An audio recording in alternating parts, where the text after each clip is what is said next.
Good afternoon, everyone, and thanks for joining us on behalf of Passive House Institute New Zealand. This is the next session of our 2025 webinar series, and today we're going to be focusing on alternative wall systems for Passive House projects and other projects too. A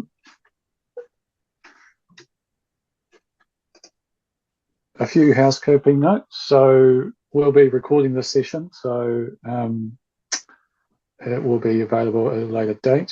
You can post questions in the chat for the Q&A session at the end. And if you see a question that you like, by all means, give it a thumbs up. Just in case we don't have the opportunity to go through all the questions, we can focus on the ones that are of most interest to everyone. Now, if you're a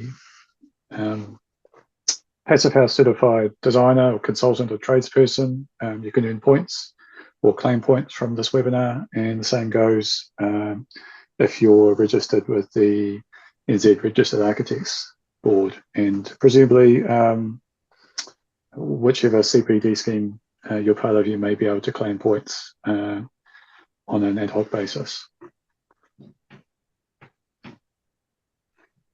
So thank you to our sponsors. We're really excited by our 2025 webinar series, and I'd like to put out thanks for the support and participation from these three sponsors and for making a huge difference in changing direction of our construction industry. So thank you again. Now, just to give you a quick overview of what we're going to be covering today, a few introductory matters, then a little bit of a look into what is Passive House. I know some people will be familiar with it who are on the call, on the webinar rather, but that it always bears going over what the requirements are and the importance of it, and then of course giving a bit of background for those who may not be as familiar. And then we'll get into what specifically are the requirements for walls when you're doing Passive House projects and other high performance targets. What are the issues with business as usual in the construction sector at large, and starting to look at what some of the solutions might be. And then we start getting into technical info interviews and case studies in relation to the three particular systems from our sponsors.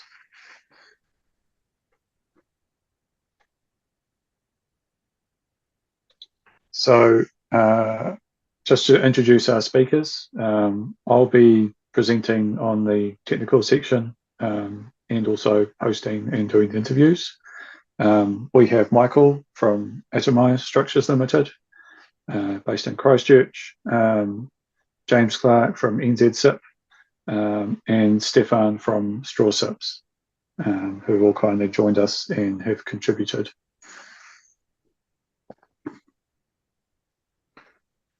And just a little bit of background on us. So Passive House Institute New Zealand was established more than a decade ago, and we're a non-profit. Our main aim is closing the gap between desired performance for buildings and what you actually end up with, which is a major problem in a lot of parts of the world. So we do this via advocacy, supporting research, and also education. So developing various resources and also running webinars. You can find out more about PHINZ on our website, and we are posting fairly frequently on social media as well.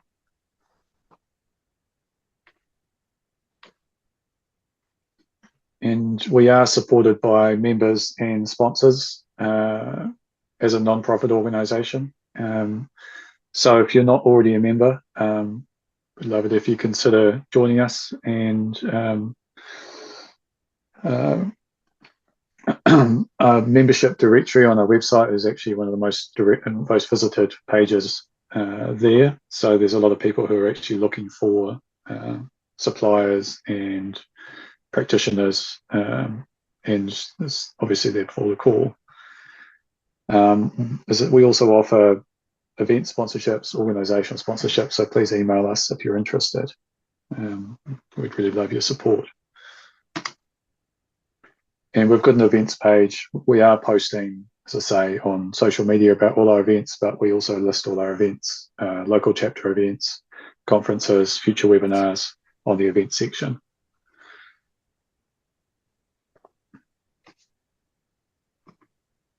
And this webinar series running 2025 is broken into 2 components on each subject. So we have a designers focused webinar and then a builders social. So keep an eye out. We'll be making some announcements shortly about the builders social, which will be hosted by Glenn, who's a Nelson local chapter lead, and that'll be in a couple of weeks. And it will be interviews with tradespeople, contractors working in this space. So just a little disclaimer as well. We're committed to building knowledge and understanding within the construction sector. And while this webinar is offering introductory insights, it's not intended as a substitute for detailed project consultation. And we, of course, strongly recommend that attendees pursue further research and engage with qualified professionals to ensure successful implementation of these systems in their specific projects. So, it's hopefully a taster and it gets you a bit more interested if you're not working in the space already. And if you are, then perhaps a little bit more information.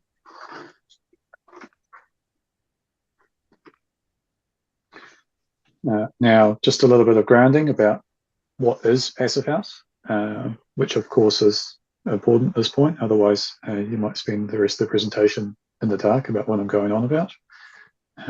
So put simply, the Passive House standard is an independent and reliable and flexible, which is my favorite part of it, standard for achieving healthy, comfortable buildings.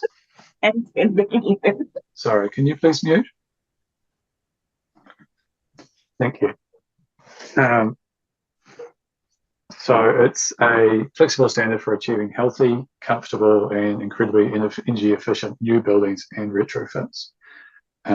It's based on some simple, robust software tools, and it's backed up by a third-party certification process. It's been around for decades. We've got thousands of projects internationally, and it's supported by a thriving network of affiliates such as PHINZ, consultants, tradespeople, and suppliers. So you're in good company. Now, at its heart is this robust certification process I mentioned, focused on reliable delivery of good as-built performance, because this is a real issue. If you're attempting to make improvements on building performance and you're not using the sort of a robust methodology and process for that, then you may not actually achieve any change at all.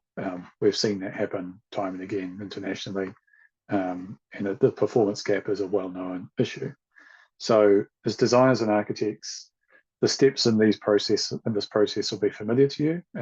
They align with a traditional scope of work for delivery of projects. You've got concept, develop, design, construction, final certification, and the process for delivering Passive House projects has steps that occur at each of those stages. Now, I mentioned flexibility before, and as I say, this is a really important aspect of the Passive House certification system and process. It's not a prescriptive standard, it's based on performance. So there's all sorts of options available to you in terms of the design that you follow, the materials you use. That flexibility is really key, and it doesn't tell you what to design, it's just telling you what you're doing and where you might make improvements to reach the requirements for Passive House certification. Projects receive a certificate and a plaque to go on the outside of the building. It is quite an achievement, and it's always worth celebrating. And just to reiterate why choose this path, it just works. You know, we've got a whole host of post-occupancy evaluations and research of built projects that show that there is very little performance gap, if any.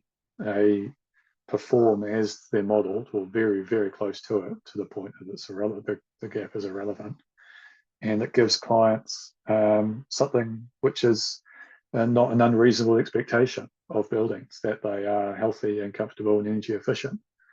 And these aren't unreasonable sort of requirements. You know, they're sort of expectations that are laid out in our legislation. It's just that the systems to actually deliver on that expectation have never been integrated into our building code. So it's very difficult to follow that path of the building code and end up with something that meets that expectation.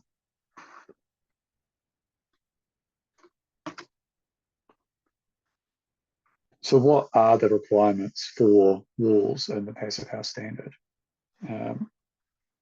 As I mentioned, it's a very flexible standard. There are some strict requirements, but also there's, as I say, there's a lot of flexibility in terms of how you meet those requirements. If we're just looking at the building fabric itself, this diagram is very old. It's old almost as the standard itself, and it hasn't really needed to change that much. The building fabric really has got 5 aspects to it, and I think there's 4 that relate directly to what we're talking today, and 3 which I think we'll go into in a bit more detail. So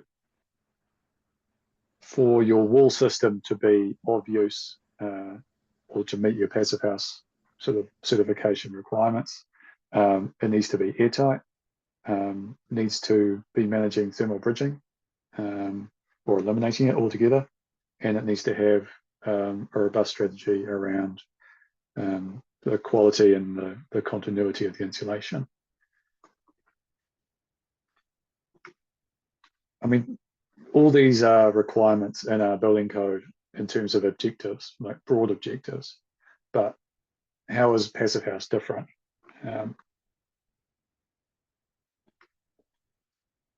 It sets out much stricter requirements, but also stricter requirements in terms of the data you require and the confidence with which you can rely on it, and the actual review by third parties of that information. So as I mentioned, some of these requirements are fixed and some will change depending on your design, your form, orientation, shading, what elements you're using, where you might be weighting the insulation values, and what your climate is. And I mean, this is the great thing about the Passive House standard, is there is this flexibility. So I think for me, more than anything, the most important requirement is good, robust data that you can rely on as a designer. There's no point in being given information and to find out when it's when it's queried that you can't actually find anything to back it up. So lambda value is the insulation independent sort of, sorry, let me start that again. The lambda value is independent of the thickness of the insulation, telling you how well the insulation performs for a unit of thickness. You then times that by how much insulation you've got, and that will give you the U value or R value of that assembly. There are limiting U values for meeting thermal comfort requirements, but usually that's just in particular areas. You're sort of well above those in most situations. The air tightness and vapor control requirements are fixed. All projects have to go through a air permeability test, where the air change rate from pressurization and depressurization reference to the internal volume has to be less than 0.6 air changes of that internal volume per hour through the fan. And there's a whole methodology for performing those tests, and practitioners around the country that can do them. That is quite a strict requirement, and I'll get into that a bit more in a moment. And one of the other requirements is that there's no concerns regarding structural damage caused by moisture. Now that one's very system and climate dependent. And so if you're using a fairly standard assembly, the certifier is unlikely to have any queries. But if you're using something novel, especially if it's in a retrofit, for example, then you may be required to provide more evidence that you're not going to have an issue around, say, for example, interstitial condensation. And that's really sort of a non-negotiable. There's no point delivering a more energy efficient building if it's going to have durability issues. And then thermal bridges. Of more interest, I think, in this webinar is repeating thermal bridges included in the assemblies. But there's also the consideration of connections. So thermal bridges at junctions with other elements, roofs, windows, floors. And I won't get into those in detail today, but just to bear that in mind as well as a requirement. Windows. Now, the integration with wall systems is obviously critical in terms of achieving good performance, but it's a webinar topic all of its own. So I'm not going to get into conversation around windows today in this presentation. Now, what are all the issues with business as usual? I'm sure many of you are aware of the many issues we have in the construction industry in New Zealand. And I just wanted to emphasise that the following observations I'm going to make they're not aimed at criticising any specific companies or individuals, trades in our industry. It's the current emphasis we have on minimum legal standards, driven by historical, competitive practices. But I mean, the situation we're in also presents an opportunity for us to sort of collectively raise the bar and champion, best practice rather than legal minimums.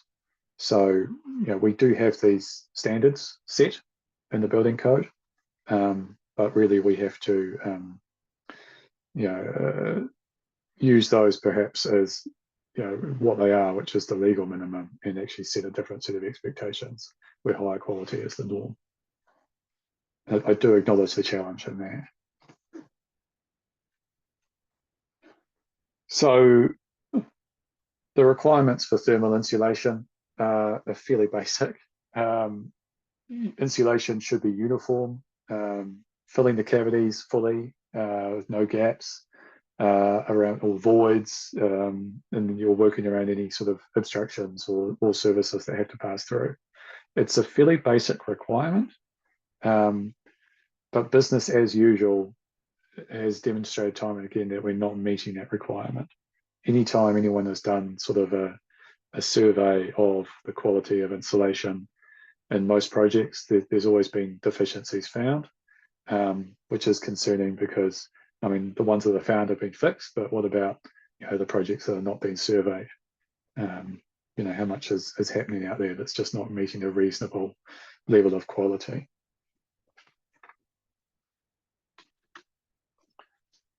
The trend for air tightness, this is some work from surveys that have been done by brands. Things are improving, but they're sort of flattening out there a little bit as well. As you can see towards the end, anything built in the last 20 years is still achieving a level of air tightness about 10 times worse than what you get in a passive house.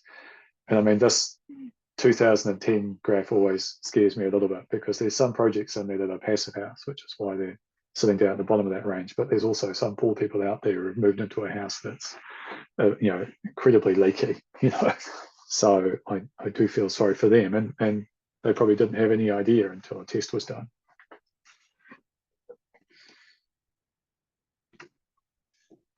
Vapor control, again, there's a whole lot of work that's been done by brands, and in quite a few different scenarios, they found condensation occurring within standard wall assemblies. This particular one was an attempt to improve the insulation, which is especially concerning. You know, if you're in a scenario where you're actually trying to improve building performance, but you've made it in terms of insulation, but you've made it worse in terms of durability, then that's a really terrible outcome.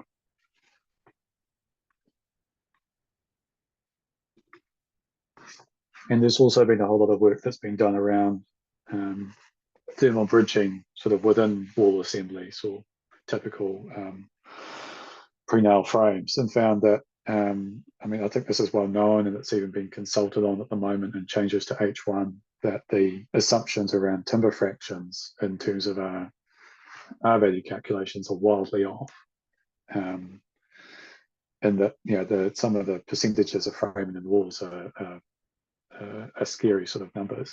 You know, I encourage you to have a look at that report. And also there's some information on this in the High Performance Construction Details book, which was produced with PHINZ and brands. There's some information on how to calculate timber fractions so that you have more realistic numbers in terms of your wall assemblies.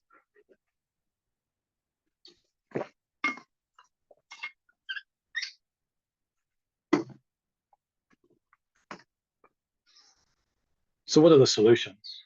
Now, today we're just focusing on walls. Obviously, there are sort of other elements to consider, but I think by just concentrating on walls, then we're giving people a pretty good indication of what some of the wider solutions might be in full sort of building systems.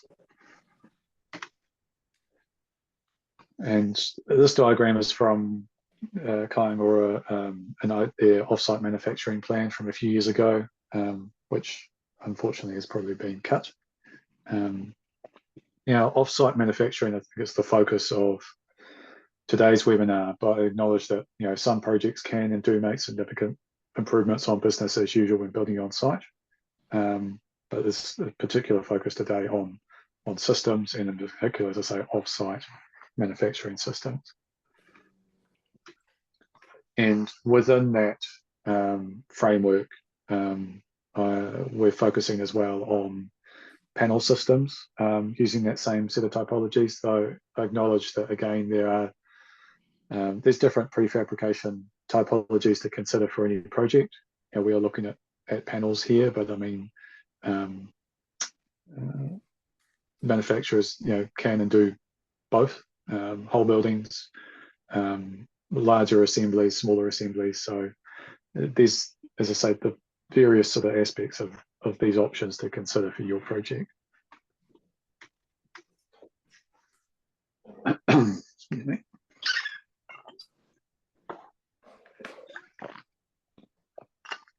Now I'm going to get into the individual systems from our sponsors, covering some technical information, and then some interviews and discussion around particular projects. And to keep this section productive and respectable, I'm going to be focusing on the benefits of each system, and I'm not going to be making any direct comparisons between systems. And I ask that the audience questions that follow this lead as well. And I think clients and project teams best equipped to decide which system best fits their needs. And ultimately, we all want to see offsite manufacturing thrive, and there is space for, you know, many different offerings. And that the real sort of challenge here is actually sort of to change standard construction, business as usual practices. So, and thanks again to our sponsors, and also congratulations to them, the courage and values in building their offsite manufacturing businesses. So rather than just following an easier business as usual approach. So thank you and well done.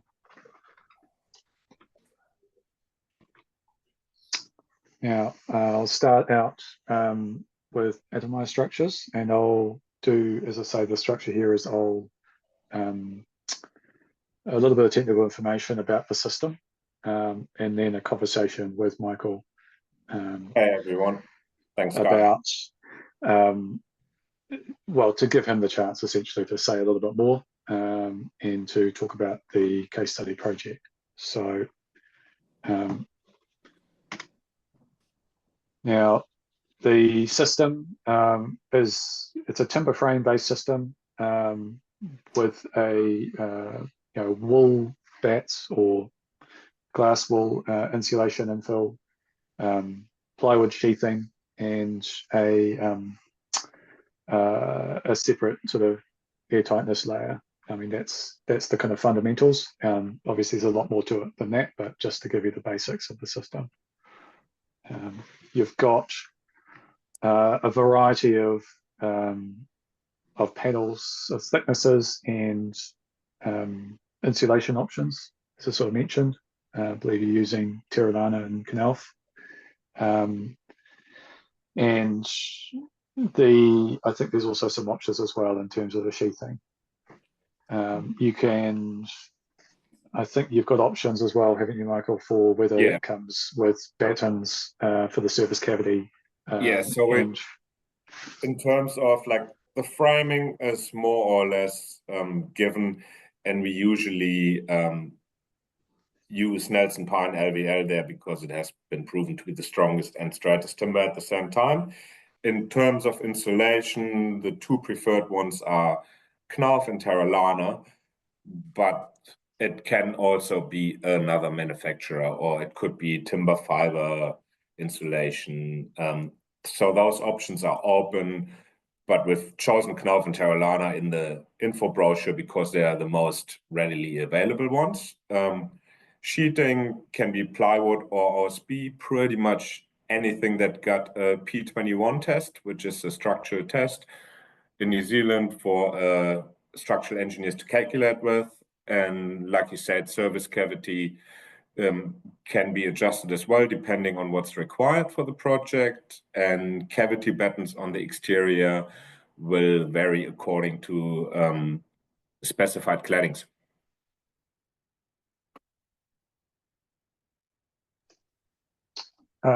now, in terms of connection details, there's a lot more information than what I've put in the presentation. So Michael's helpfully provided a whole lot of information for me as part of putting this together.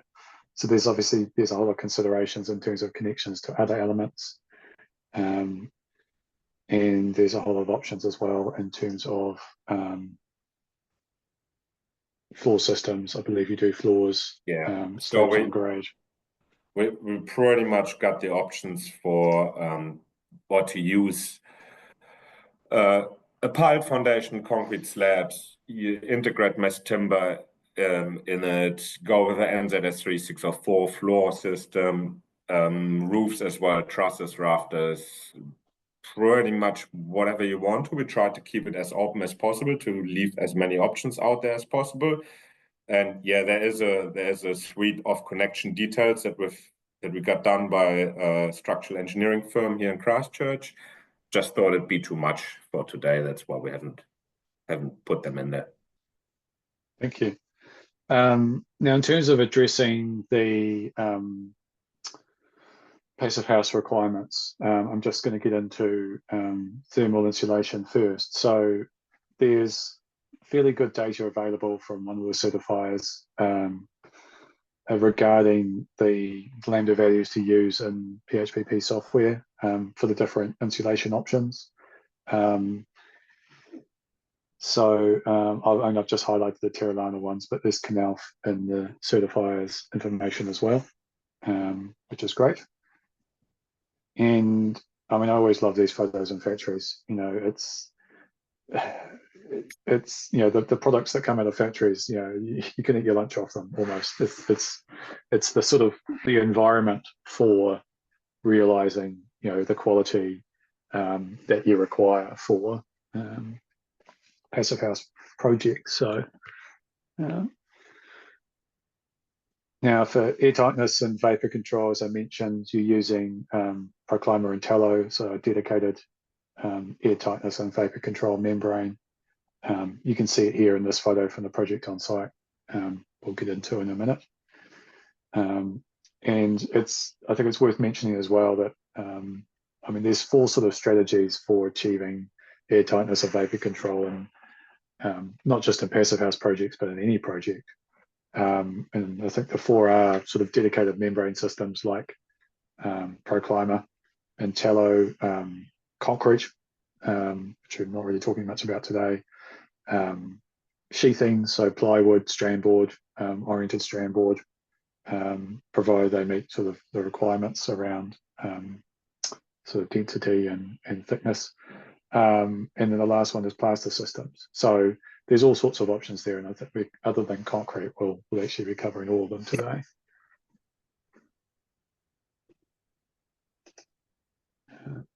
And in terms of thermal bridging, I mean, you can see from the assembly there in the photo that the fraction is way down on what you would see in business as usual. You've got no nogs and dwangs. Any blocking that's required for internal linings, stairs, bathroom fixtures and fittings, that can all go in the service cavity, which is it's quite a common approach for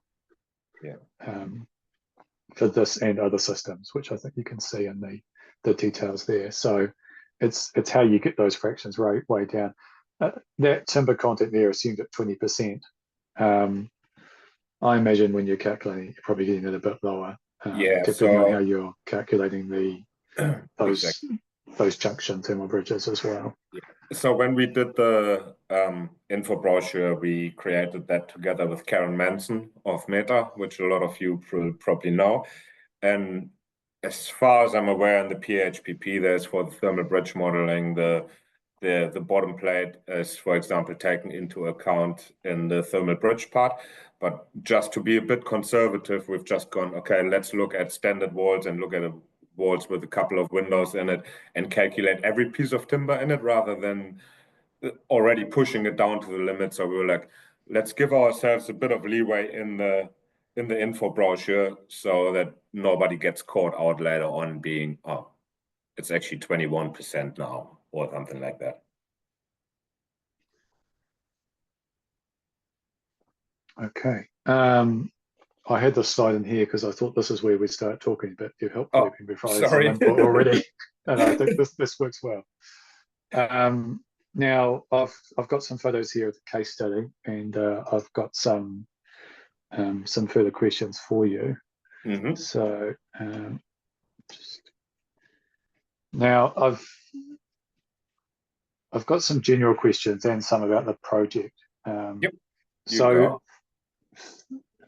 I think in terms of offsite manufacturing, there's been a bit of a skills gap sort of identified in the construction industry. What sort of role can prefabrication companies play in providing sort of training and education to address this? Yeah, so I mean, prefab got in New Zealand generally a bad name because you're looking at the old school like square boxes that have been prefabricated. So it's a bit about closing that gap from consultants, engineers, architects, completely all the way down to the builder, because it's always like the consultants often don't talk enough to each other, or I feel like they can't ask the questions to a manufacturer or to a builder. So in our role, or where I see our role, is kind of like closing that gap, being approachable, making the design team feel comfortable coming to us and being able to ask questions. Because the more comfortable the design team is, the better the outcome usually is at the end for the whole project. So we've tried to do it on a case by case basis. We now have architects which we're doing repeated business with that are used to the wall system, that know the details, that even start sending us concept drawings, and we work all the way through concept, prelim, develop design, consent design. Same with engineers, they send details through and say, look, can you prefab this? Does it work with the PHPP? What do you think about this? So it's more like work together, ask the questions. Nobody have an ego. Everybody just be a great happy family and make things work together, and that's usually the best outcome that you get out of it then. So the approach should really be open-minded and just see if it fits or if it doesn't fit. And if it doesn't fit, try find something else that fits towards your project. And I mean, perhaps sort of going over a similar point, but what about in terms of sort of your role as a supplier to sort of a main contractor, and how is that sort of typically working in terms of are you supporting them to install sort of your panels themselves, or and having to provide training and things like that? We have a different options available there. So, for example, I've worked in Queenstown with a builder over the last 10 years and a variety of companies on several projects. With him, for example, I would have been comfortable. Look, we just send you the truck down, you put them up yourself, you know what you're doing. He's built several certified passive houses by himself. Another approach is where Atomai provides a manufacturer and install price. So we can, for example, take the project to a weathertight and airtight building envelope, so that it's for the main contractor just a matter of, okay, I do the finishing, I do the cladding, I look after the subtrades, which we've done several times as well, which works quite often well for smaller building firms that might not have the manpower to do 2 or 3 projects at the time. And if we then give them that option, we can actually boost their turnover and boost their project capability. And some main contractors were like, okay, we got no idea about passive house, but the client really wants us to build it. So that's where we put up the whole envelope. And others, it's like, yep, now you're good, you know what you're doing. And there's also some where we've slowly started developing a relationship where we're like, okay, we put up the first one, the second one we do together, the third one, maybe it's just one of our guys supervising, and the fourth one we leave you alone. So it's a bit of learning by learning and one step at a time thing, where we try to make an impact one job at a time kind of thing. Thank you. I mean, you mentioned sort of difficult history of prefabrication New Zealand in terms of past sort of prefabrication projects and their quality. I mean, sort of looking to the future. I mean, what sort of role do you see for digital technologies, building information modeling, digital fabrication? How's that sort of coming into play in your business? And I mean, and how might that integrate, I guess, from the point of view of a designer? You know, what overlap is there with their tools? I mean, for us, the digital fabrication and literally building a clone of the house in the computer is critical. Otherwise, we just lose time and money in the workshop if the guys don't know what goes where, or start calculating what length do I need to cut this timber to now. So we use a software called SEMA, SEMA, which it's a carpentry-based program from Europe, but has been around for 25 to 30 years. And it's developed over the years to the extent of being able to import IFCs, overlay IFCs, which we are currently exploring with SEMA, and as we do need it also to, for example, draw our own CLT floors when we got a project with CLT in it, rather than having to outsource that. It enables us to overlay structural over architectural over mechanical over everything and analyze the clashes. The problem that we have at the moment in New Zealand, I'd say, about it's everybody talks about BIM, but nobody talks about how it should actually be used. Quite often, everybody does their own model, but there is no real real clash analysis done. It's maybe done on bigger projects like the Christchurch Hospital extension, for example. I know that a clash analysis has been done, but it rarely gets done on a residential project. While, for example, with what we do, we have built the model for the last project that we did, which is also hopefully going to be a certified passive house. It's targeting certified passive house. We went with the model to the engineer and said, look, this is what we found here, there, this, that. Put it on the big screen and literally worked on the laptop through the little bits and pieces, even to the extent of drawing the bolts, so that the engineer could see exactly where the edge distances are, what goes into where. And we were able then in the workshop to go to the extent of pre-drilling holes and studs for bolts later on that steel beams were hanging off. So the digital manufacturing is for us critical, and I think it will be in the future as well for New Zealand. If you look at, for example, hybrid models in the long run, hopefully 3, 4, 5-story certified passive house office buildings, you might be looking at a structure that has concrete at the bottom, concrete tilt panels at the bottom, on top of that mass timber floor, then mass timber structure with potentially atomized infill panels and steel beams on the internal structure holding everything up. So you're looking at 5, 6, 7 different components, which if they are not coordinated, you're looking at an absolute disaster in the long run. So that's personally where I'm sitting with it. And it's one thing to remember is the more accurate the BIM model is, whether it is of an engineer, architect, mechanical architect, the more accurate and the easier it is for us, for example, to then draw everything or overlay everything.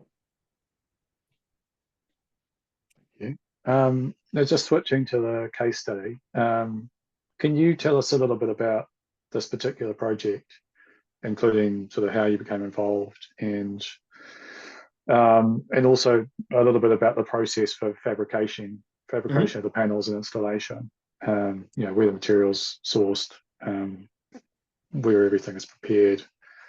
Yeah. And yeah, I've got all the images you gave me, so I can flip back and forth, just shout out. Yeah, so that's a certified passive house in Fenton, Christchurch.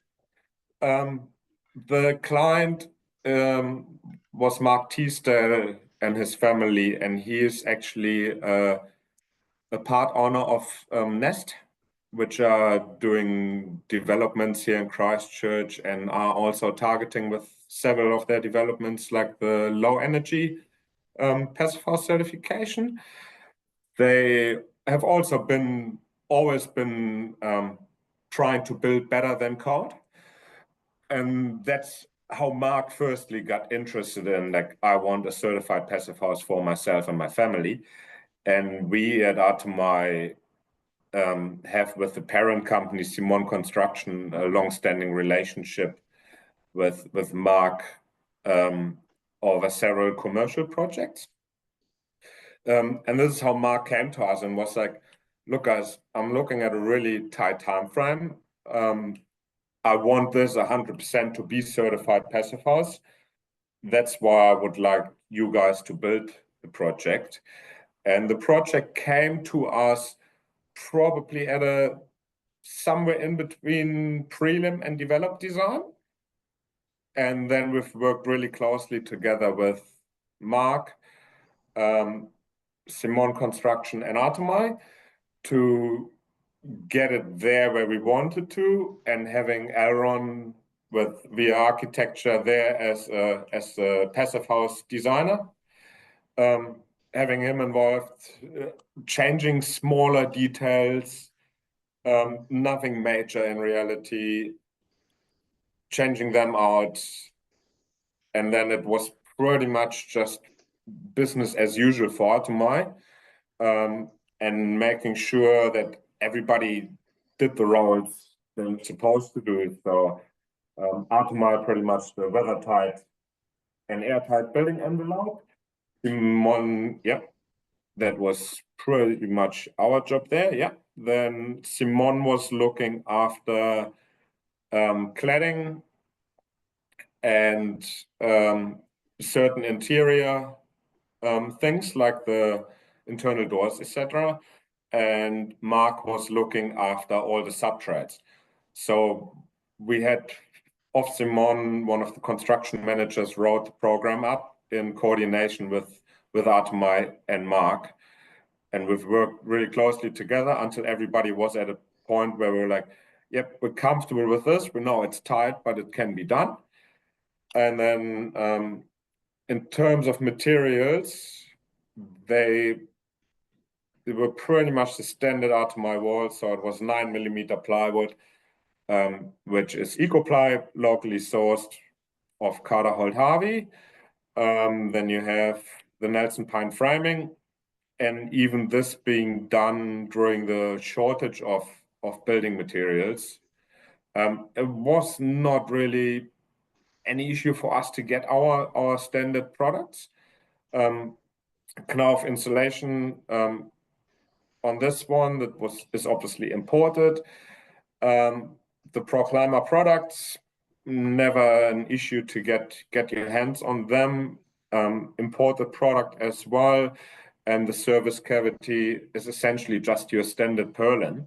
So therefore, there's no so locally sourced as well, and therefore no issues to get. The biggest risk to me, or like for Atomai on a project where we have the weather-tight building envelope, is usually always just the windows, which, because it's out of our control whether the window supplier manufactures in time or has a material shortage, etc. So on a project like this, where it's time crucial to get the windows, that was weather shield windows, and Anthony and I went over the shop drawings and pretty much just got the windows sizes sorted over on the shop drawing, so there was no side measure or anything. That Anthony had as much time as possible as well to get all his windows manufactured, which therefore wasn't an issue then, and we were not held up by having to wait for windows or having a side measure, and then from there on having to wait 8 weeks to get windows. Just one last question for you as well. How were inspections from the council handled in the co-compliance process, given how much of what is normally covered in inspections actually occurring off-site in the factory? Yeah, so I mean, realistically, with the Atomai structures, walls or envelope, we have more or less one big inspection. So we got the pre-roof inspection. That's for our one, the crucial one. It might be named some, or I definitely know it's slightly differently named in the Queenstown Lake District Council, and might have a slightly different name as well in other councils up north. So the nailing of the plywood gets inspected in the workshop, and that's usually done by a structural engineer, because the structural engineer, in 95% of the cases, the engineer specifies the bracing plan. If the bracing plan shouldn't be specified by the engineer, we have it with the local council. We've done this with several councils, like Christchurch, Queenstown. Queenstown, for example, was video inspections. And then the other inspection in the workshop is insulation. So for this one, it was, in my opinion, actually more crucial that Aaron was satisfied rather than the council, because it's always harder to get it past the passive house designer than just to get it past the council, to be honest. So it's photo-based as well. Each wall is numbered. Then the insulation is fitted. We usually don't fit the bottom 400 to 500 millimeters and fit them afterwards on site after all bottom plate fixings are done, and to ensure that it doesn't get wet.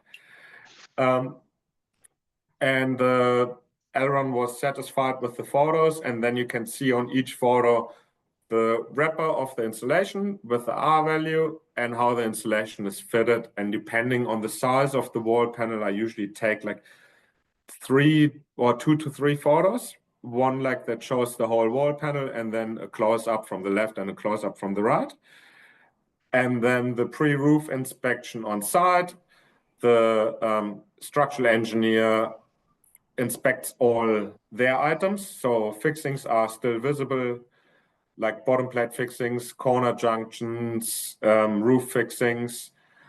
And then the council, depending on if any fixings are done by the council, they inspect those fixings and the bottom insulation 600 millimeter fitted. So it's essentially a 3.604 based wall system, which makes it fairly easy for everybody to understand, to inspect, because they're like, oh, I still got a EcoPly bracing system, so I still just need to look for my handy brackets, my hold down brackets. I need to look for my standard bolts. I need to look for the standard nailing patterns. So it's trying to make it as easy as possible on that side as well. All right. Thank you, Michael. No worries.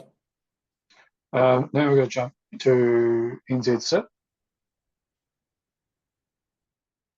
So NZ SIP manufacturing and supplying structurally insulated panels, or SIPs, with strand board facings and injection molded polyurethane core.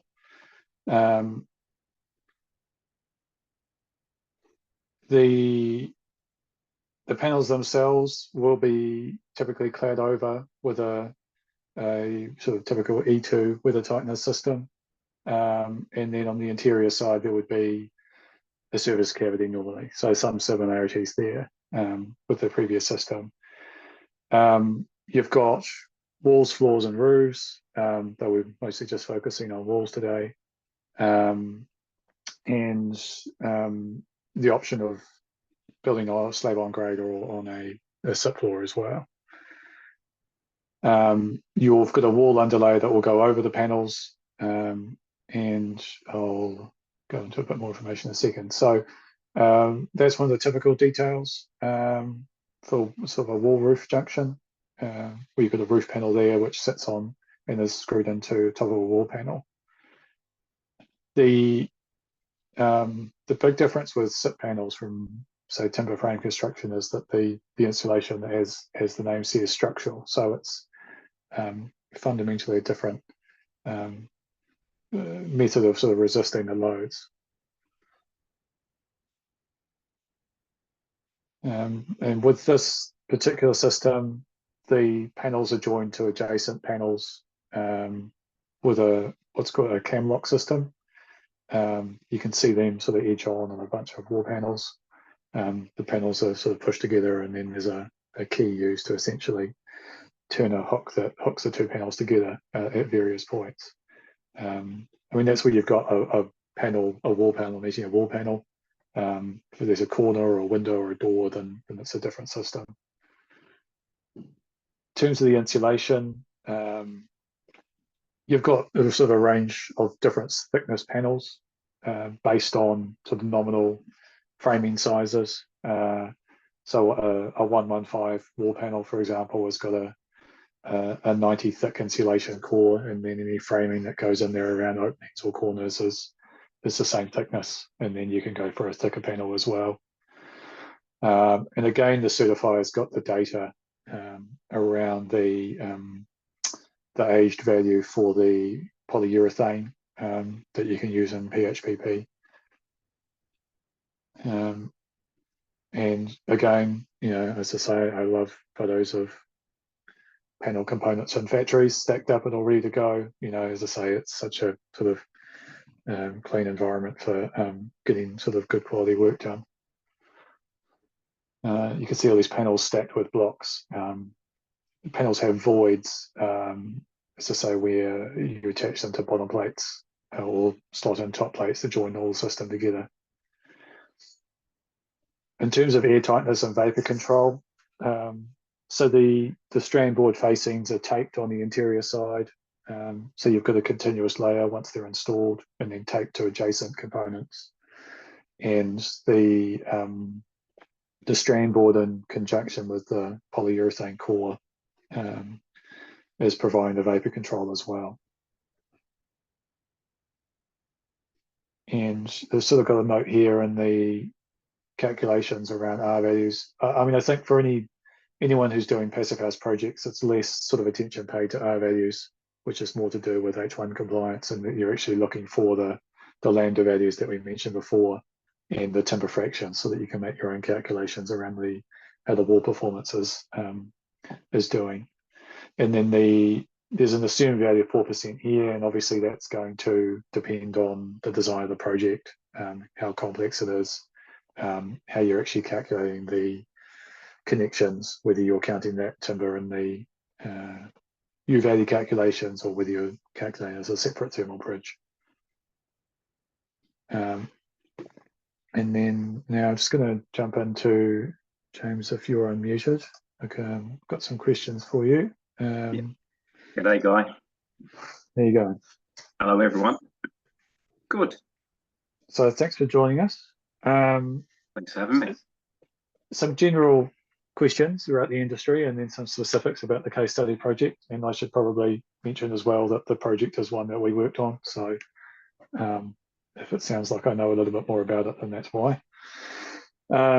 Just in terms of general questions, we're seeing a growing sort of emphasis on sort of life cycle assessments and building projects. I mean, passive house is a standard around energy efficiency and comfort, but there's sort of a number of projects where this assessment of life cycle carbon is happening at the same time.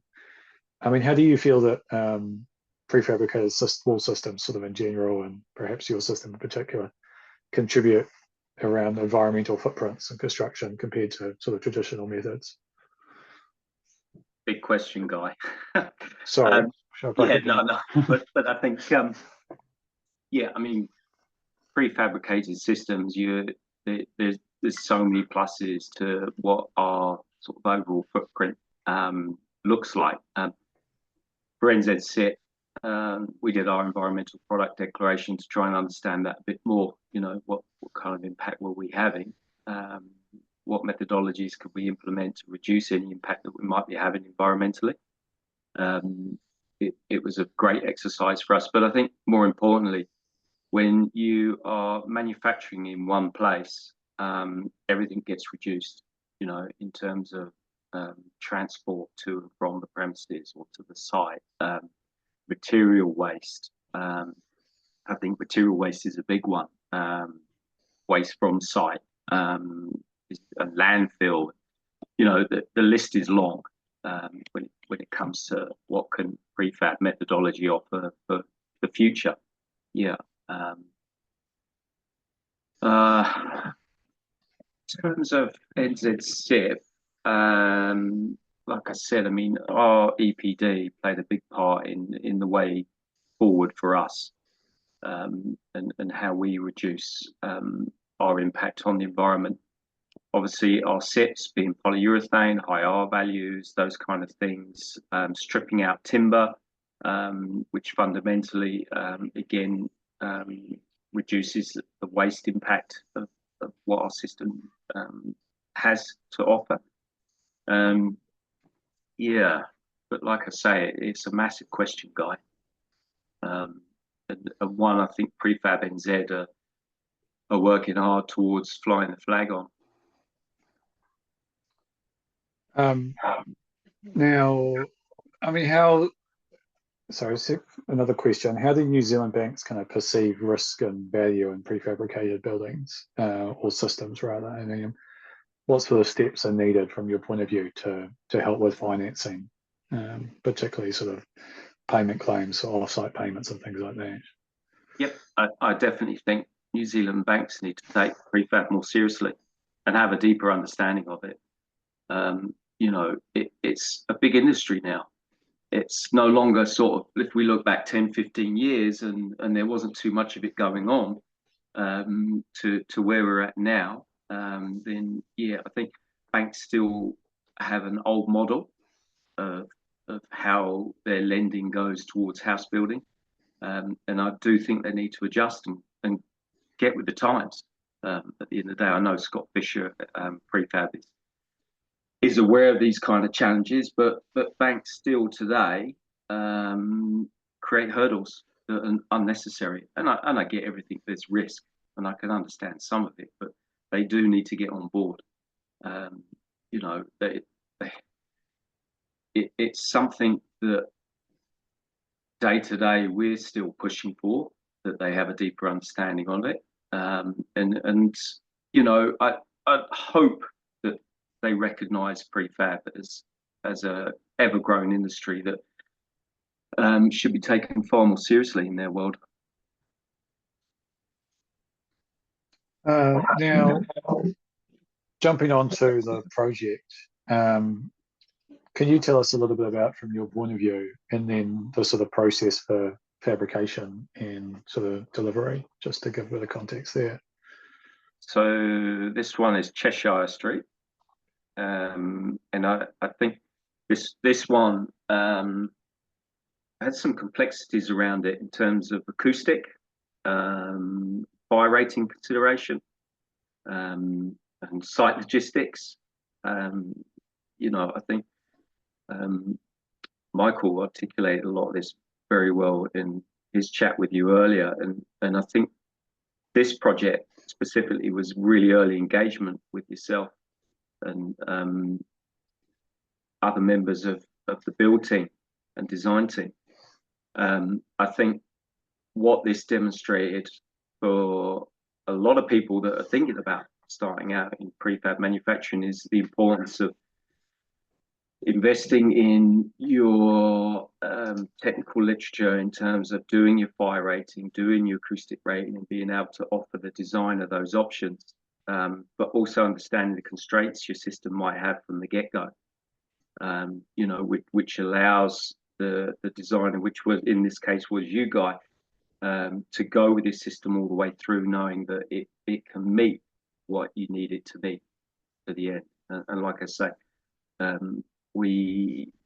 acoustic rating, that kind of testing was really important to this one, but more so the fire rating, which is a big one in our world that often comes up, the fire rating in polyurethane SIPs. So yeah, early engagement with the designer and the engineer, and then good conversations with the builder around buildability, how they go about it, what site access is like, what delivery, you know, for our panels, weights of panels, those kind of things, methodology. They're really important to make these types of projects successful.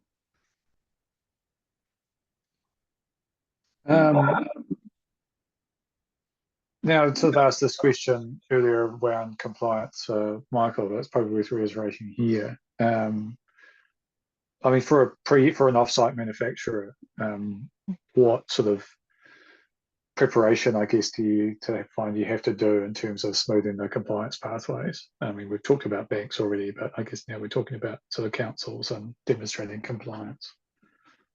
Yeah, for us, it was undertaking a brands appraisal.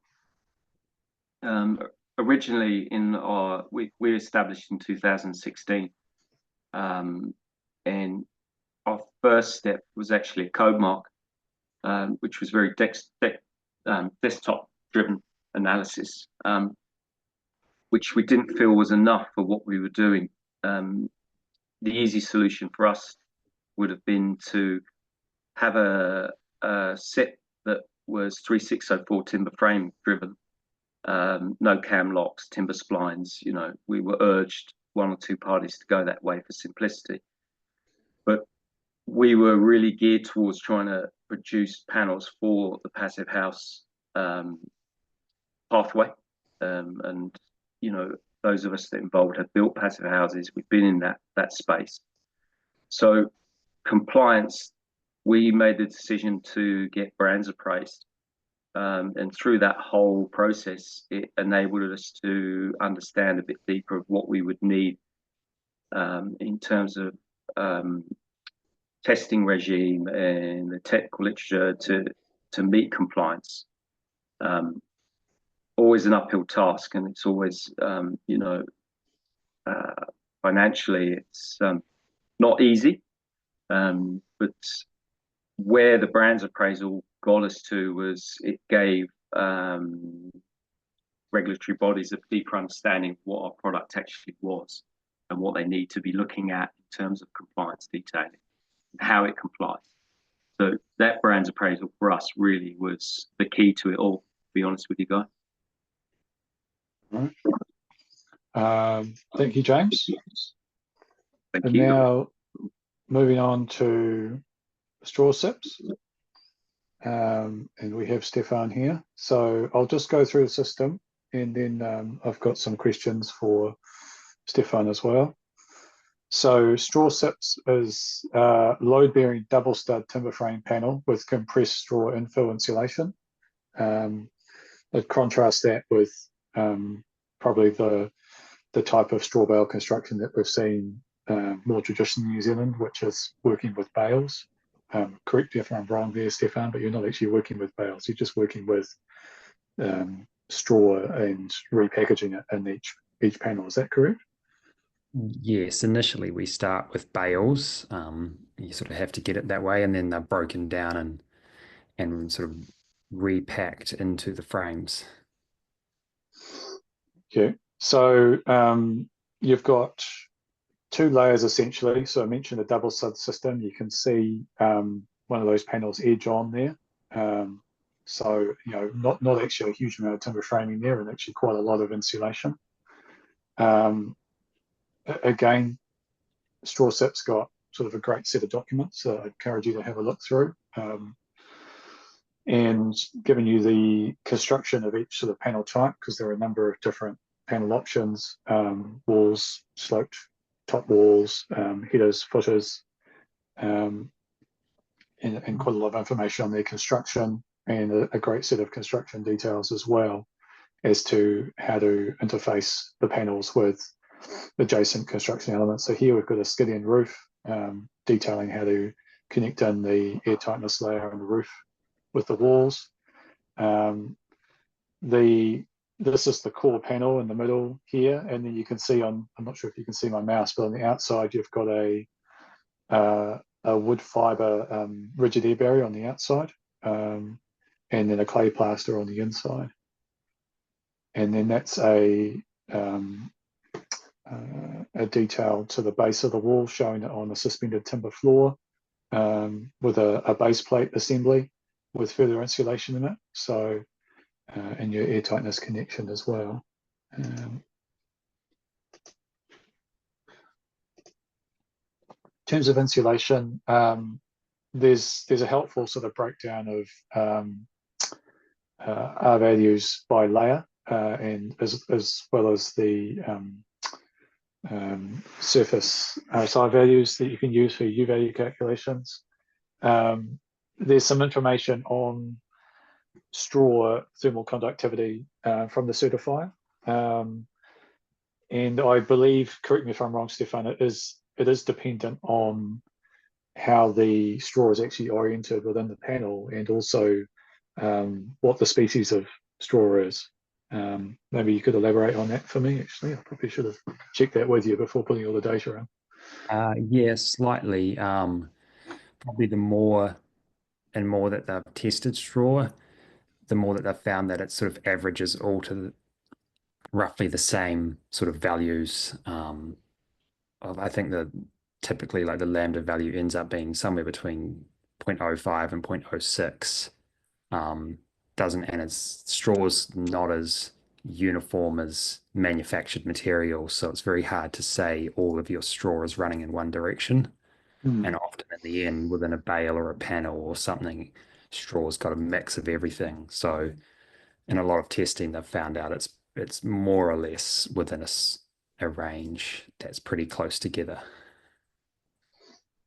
Thanks for clarifying that. So, I mean, I love the shot. I mean, it's all packed in there so well, so uniform. I mean, not a manufactured product, obviously, but it's. I mean, you contrast that with the picture of the business as usual installation photos I showed earlier. It's great. And in terms of air tightness and vapor control, we're falling into that category I mentioned earlier of air tightness that's working on a plaster system. So it's a 30 mil earth plaster, is that correct? Yes, or 40, or it could be larger, but yeah, probably minimum 30 to get air tightness. And this plaster gives vapor control, so you're helping to control how much of the internal humidity is making its way out through the panel, and then if you've got a vapor open wood fiber board on the outside, which works quite well in terms of a system. And then, as I mentioned earlier, by doing a sort of a double frame system with only a few members that actually cross from one side to the other, I imagine your timber fractions are pretty low when you actually sit down and try and work that out. Yes, essentially there's a few points within a panel that cross through the whole wall, but otherwise almost all of the wall has 400 mils of insulation, or at minimum sort of 220. All right. And again, I put that in there because I thought that's when we start talking, but I've been questioning you already. So I'll just jump into my questions next. So from your point of view, what sort of are the key kind of communication challenges when you're talking to clients and consultants and builders about, the sort of the benefits and specific requirements of your system, or indeed any kind of prefabrication system? A lot of it would be around what they actually need, sort of, or the upfront cost of, maybe it's more expensive to build your wall and your whole building structure versus the long-term cost of running that, the energy requirements and all of that. And then there's also a lot of people that still think they're going to need a huge amount of heating, heat pumps and fireplaces and all of that kind of thing. And it's a struggle to realize that they're actually swapping out a lot of other components. It's not just changing the wall. They probably don't need as much of something else. So a lot of people are still over designing, essentially based on what their experience of an old building style might be. And I mean, sort of looking beyond sort of individual projects, what do you see as kind of the significant barriers and kind of scaling up to more of this sort of construction, off-site manufacturing? What sort of collaborative efforts should we be focused on, do you think, to overcome those barriers? One thing would probably be that sort of acceptable solutions, but that makes it easy to follow them, but it sort of boxes you to always trying to meet this acceptable solution. Whereas, and you don't want to go outside that to make your life more difficult. So work around how maybe making alternative solutions more straightforward would make sort of newer materials or methods into or design details a lot more enticing to design and build. And then obviously for starting something, there's the sort of chicken and egg of investing large amounts into increasing your efficiency of production in a factory. But if you don't have a larger number of projects to pay that off, then it's not worth it. So the prefab model for most companies would be hard to get going, and you could be more efficient if you had enough projects to justify that efficiency. And I mean, can you give us a little explainer about the process for fabricating and installing, and then if you could, and then we can jump into the case study project that you've shared, and I can flick through the photos you've shared as well, if that helps. So we using almost always sort of barley straw or wheat straw, which are really the two main straws that you can use, and that's it's basically just cellulose. There's no seed left over. All of the timber we're using is macrocarpa, And so both of those come from relatively local sources, within an hour or two away.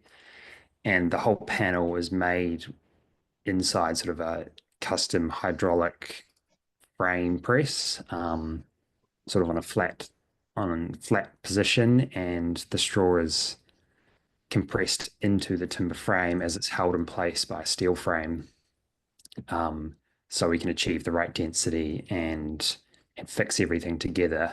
There's quite a lot of pressure within that panel from the straw as it's been built, and then outside of the panel, it's both faces of the panel are trimmed with a saw to make it easy to either plaster or put a cladding or wood fiber board or onto the panel.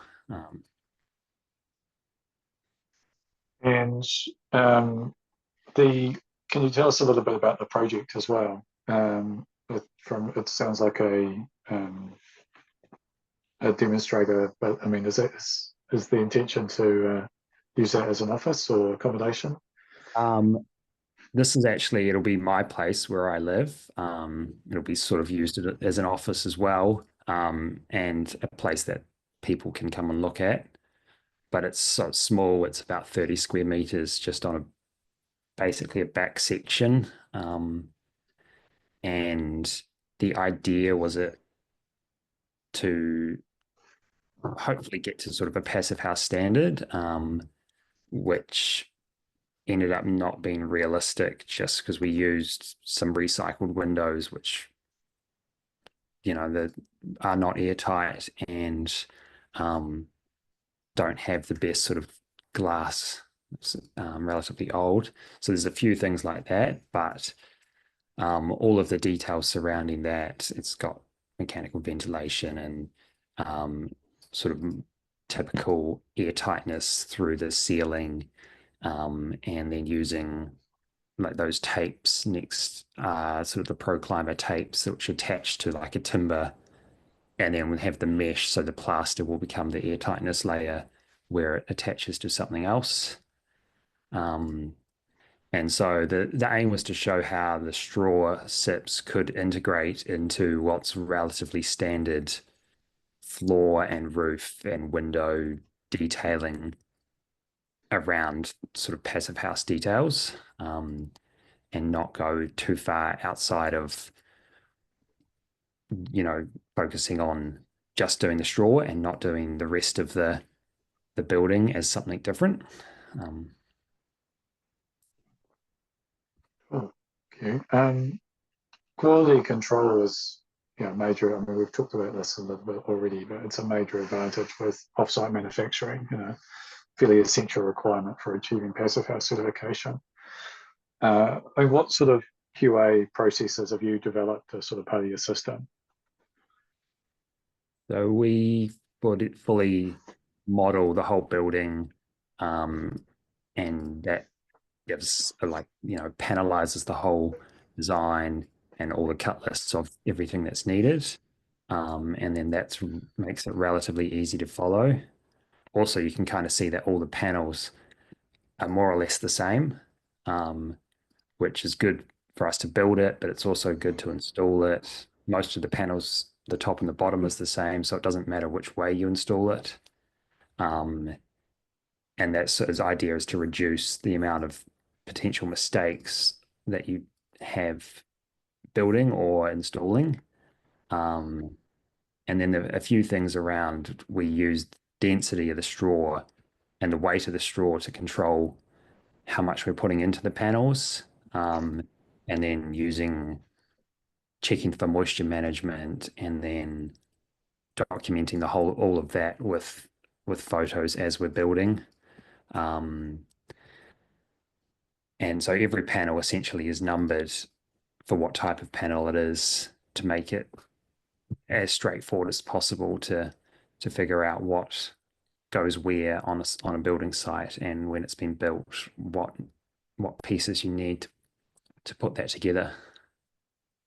And does that process then sort of form part of the demonstrating compliance from the council's point of view as a manufacturer? Somewhat, I guess. We don't do inspections in the factory, as it's not really something that's been wanted. And I guess the only thing that makes it different on site is that we've got our insulation, and some of the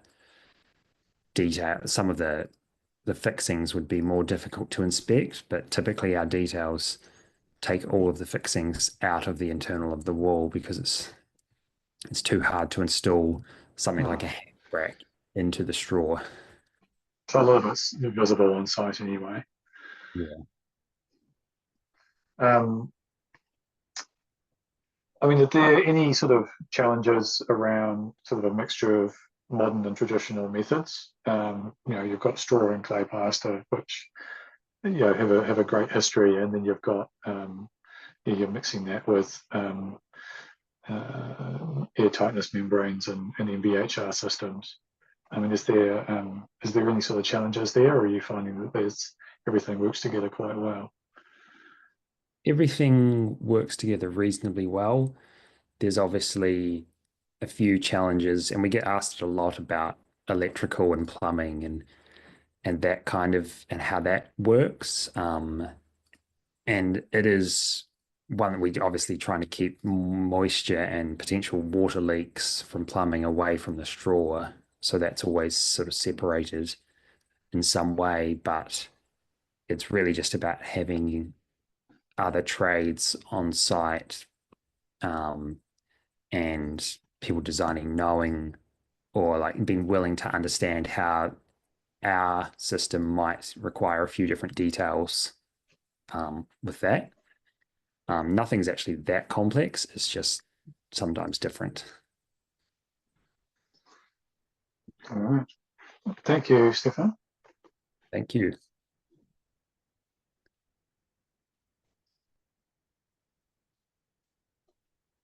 Now we're going to jump into a Q&A section. So thank you for everyone who's posted questions. I'll just run through those now. If you haven't already, thumbs up for anything, although I think we've probably got enough time to go through these. Okay. Just looking at when some of these popped in. Michael, I think some of these questions are for you. So what portion of your panels have plywood OSB air tightness layer, or is it always in tallow? So everything is completely plied on external walls. Internal walls, unless specified, are usually just standard 3/604 framing. We ply the exterior completely, no matter whether it's designed as bracing wall or not. So you got continuous rigid air barrier on the exterior, and the air tightness layer or vapor control layer can also be a different manufacturer. I personally just prefer ProClimber because we actually got the technical backup in the country. They got a great team to work with. But it can also be other items like a concrete slab, or like on my own house, I've got a mass timber floor, which forms the air tightness and vapor control layer there. I mean, what sort of specific framing details do you use? This one again for Michael, to reduce the bridging. Are you doing anything special for external corners, window heads, things like that? There was traditionally. So external corners, for example, we pretty much only have like two studs meeting in the corner, and then they're getting screwed together. So all the way from one stud through into the other stud, and the next stud in on that wall panel sits around 140, 185, 240 millimeters from the exterior, so that we can still get in there to fix the bottom plate down.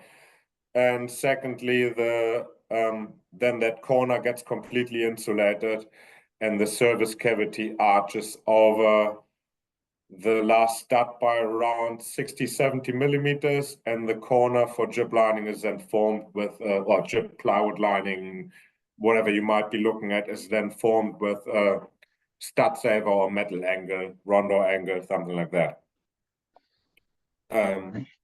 What was the other question? Oh, there's a The windows. Windows, it depends a bit on who we work with and what structural engineer we got involved. So, for example, we usually walk away from the standard jack studs under a windowsill, and they're integrated into the opening stud. But that is usually an SED detail that on case by case I have to go through with the structural engineers, which 2 or 3 firms that we have are happy with doing that. And on the lintels, depending on the size of the lintel and what is needed structurally, we have quite often only a double lintel with a 50 millimeter XPS layer or PUR foam on the inside. That was, for example, part of the Totara house as well. So there was exterior face lintel, so you had cladding fixings, etc. Then XPS layer, and then interior face lintel again, and that's then SED lintel as well. Now, sorry, just one. I think there's a couple more for you, Michael. Yep.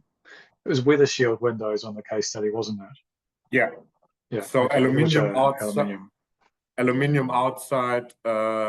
PVC core, completely thermally broken, and then aluminium on the inside again, and triple glazing. Okay. Have you ever? There's a question here as well. Have you ever opened up the wall to see if there's any issue with insulation settlement during transport? So we usually have a line, a mark on the panels to where we install the insulation to. I've never seen it lower than that, and we also transport the walls flat. So therefore, it might bounce around. Well, not really because it's tight, but it can't really settle in that case. And I've never seen it coming below our line where we've installed it to. Yeah. Also, sometimes or in certain cases, from wall to wall junctions, we have to make a little slot in the interlock to get fixings in, which then obviously gets taped up. And I've never seen the insulation moving there either. So I'm fairly confident that we've not had any issues. And I had the thermal camera a few times on some projects, and there were also no gaps shown anywhere. Thank you. Just based on when these questions came in, I'm assuming they're for you, James. What's your sort of previous experience of sort of prefab and previous experience of prefab that your builders have? You know, they're generally starting from scratch, or you're finding that they're sort of coming to you with a fair amount of experience?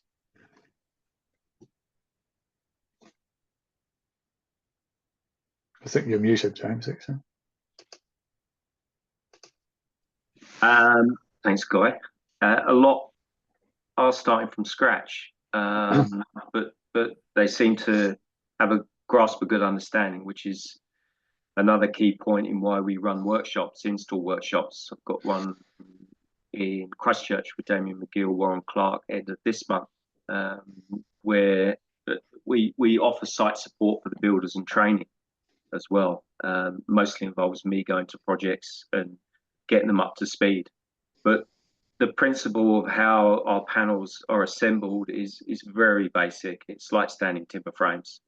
It's just the detailing is a little bit different, you know, and that's why we have our install manual. So most builders will understand it. I always have a pre-start meeting with builders online or via phone, just to get them started. So it's a simple system, as long as you follow the details. There's a question about renovating SIPs, which is probably quite a complex one, I imagine. What are the challenges for longevity? I think that's probably a good one to put to you around the panels. I mean, they've obviously, having gone through a brands appraisal, there might be some information there. Yeah, 50 years minimum. Hypothetically, 100 years. That is a good question around how you would renovate a SIP, a polyurethane SIP. I don't actually think that renovating a SIP that's in place is something that could be done without swapping it out like for like. Yeah, but the testing and the data and everything else suggests that, you know, the 50-year minimum is correct. That's done via brands do an age testing. So they take our material, they put it through a process where they age it 50 years, and then they look at what that looks like. Does it delaminate? Those kind of things. So yeah, I think if there's anything that was to happen where it needed replacing, I think there would be a deeper issue. A question for Michael again. Any issue with transport the panels when they're not using NOGs? I mean, it mentions in the question if no rigid air barriers used, but you're always using a rigid air barrier, aren't you? Yeah. We always got the rigid air barrier on the exterior. No NOGs, in my opinion, even 3, 6, or 4 doesn't require NOGs. At the end of the day, most builders would have fallen down a NOG that they've climbed up in the past, so I don't think they will actually add that much structural integrity. So now, never had any issues, never had any broken panels, and we've driven them to several places in the country. So country back roads, can't say there were any issues. Cool. And we've got time for one last question, which is through all three of you. So I'll start with you, Stefan. What are the consideration for fires and spread of flame? I mean, what are the, yeah, I'll leave that open to you to kind of answer the specifics rather than get too far into it now. But yes, we don't add any fire retardant, and then there's been a lot of testing of straw bale houses or straw wall systems overseas, and it actually, despite what people might think, performs really well. It's just on the density of the straw makes it hard for things to burn. There's a lack of oxygen essentially in the wall, and also with things like a plaster, that's a totally mineral product, so that does not burn at all. That's just sand and clay, or sand and lime, and so that really helps to protect any initial start of a fire as well. I think they've done testing to sort of reach sort of 2-hour fire ratings over in Europe, and then Australia does a lot of testing as well and gets really good results. and James, so building on that as well around any fire testing you've done on fire retardants. Yep. So our blend does have a retardant in it. So we have a testing regime in house to make sure that retardant is present in all batches. And then we did fire testing with Fire Lab in Auckland about 3 years ago now, just on our firewall detailing too. And that's a continued test regime that we will carry on as we look to develop our suite of details on it. Our fire test report is downloadable on our website. Thanks. And Michael, any considerations there in fire that you've had to address? We have actually just completed middle of last year a semi-commercial project in Christchurch, which had boundary firewalls in them. So instead of using the plywood on the exterior, we had the hardy wrap on the exterior, which was not an issue during transport as well, just in case that question comes up in a second. And the non-flammable fiberglass insulation. And we've then been in touch with JIP, and JIP fire line on the inside was accepted as on the service cavity. Standard bottom plate fixings again as per the JIP details with the double handy brackets on each stud. So we can build firewall systems which are already around. Tenancy walls can also be done, a bit painful, and I would then consider each unit as its own airtight envelope rather than trying to connect it as one big one. There are, in my opinion, several options. You could, for example, use CLT tenancy walls, which makes it really easy, or you could combine it with other systems as well. We've looked at blockwork intertenancy walls, so the blockwork goes up before the Atomai walls go up, things like that. So there are heaps of options out there, but there are also there are heaps of options out there for the fire engineers to consider, but there are also details out there that are approved systems that we can implement into our system. Right. Thank you. And I think we're a little bit over time now, so we'll tie things up there. Thank you again to the three of you for your contributions and support of this webinar, and thank you to all participants. And I hope it's been informative.